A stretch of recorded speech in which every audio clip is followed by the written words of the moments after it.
Hey guys, just gonna fly through Saturday morning's home workout with you.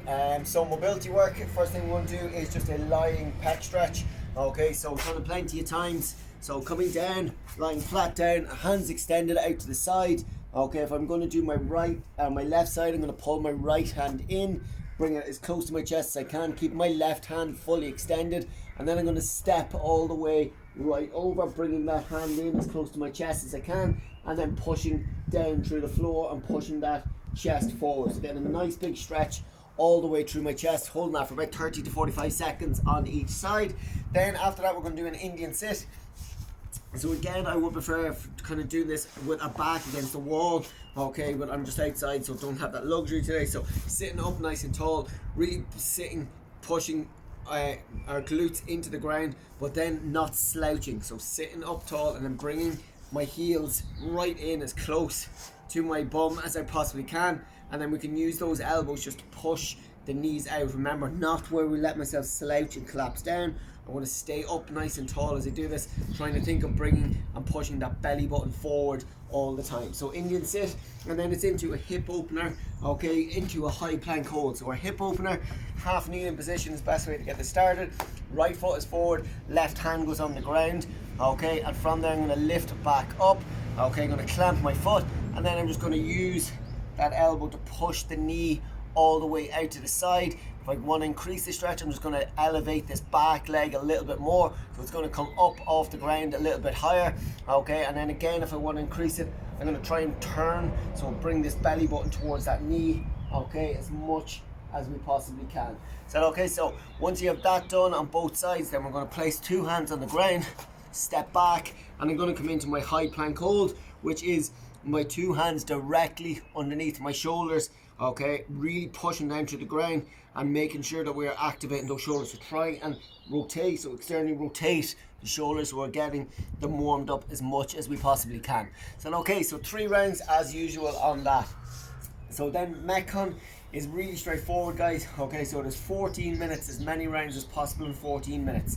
Okay, so what we're looking for today is 20 goblet squats, okay, and then it is 2 pike push-ups or just regular push-ups. Okay, so just throwing the pike in just for a little bit of a challenge for people that are comfortable, okay, on push-ups.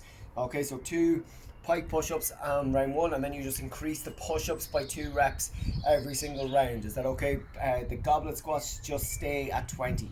So goblet squats is what we're looking for today, guys. So we're trying to do them weighted, okay, so whatever dumbbell or kettlebell you have, if at all possible, try and use that.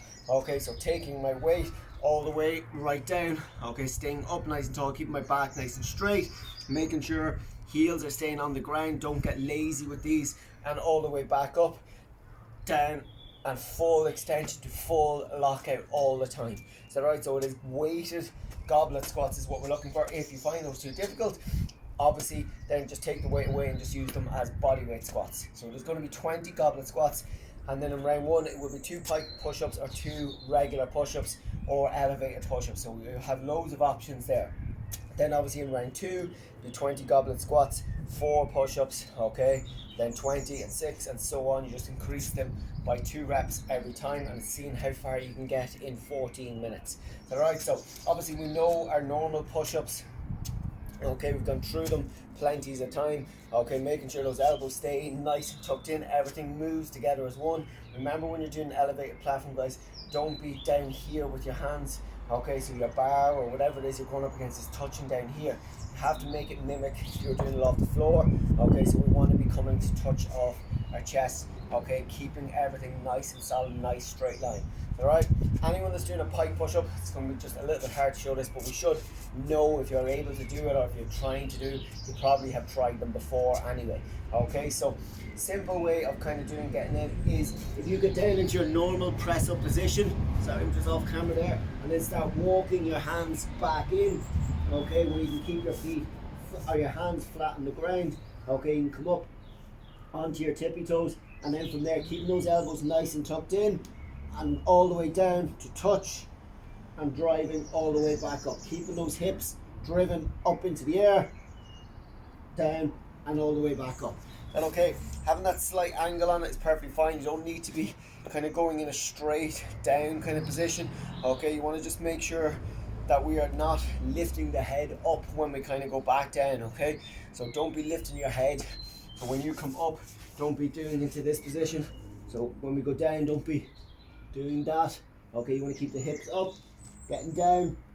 So I'm kind of finishing with that tripod kind of position, okay, where I've got my head and my two hands. Is that alright? So it's trying our best to mimic that kind of look of when we get into our handstands and stuff. Is that alright? So that's it, guys. 14 minutes, 20 goblet squats, and increasing push-ups by 2 reps every time, whether it's pike push-ups, regular push-ups, or elevated. That's it. I will talk to you at 10 a.m. on Zoom. See you then.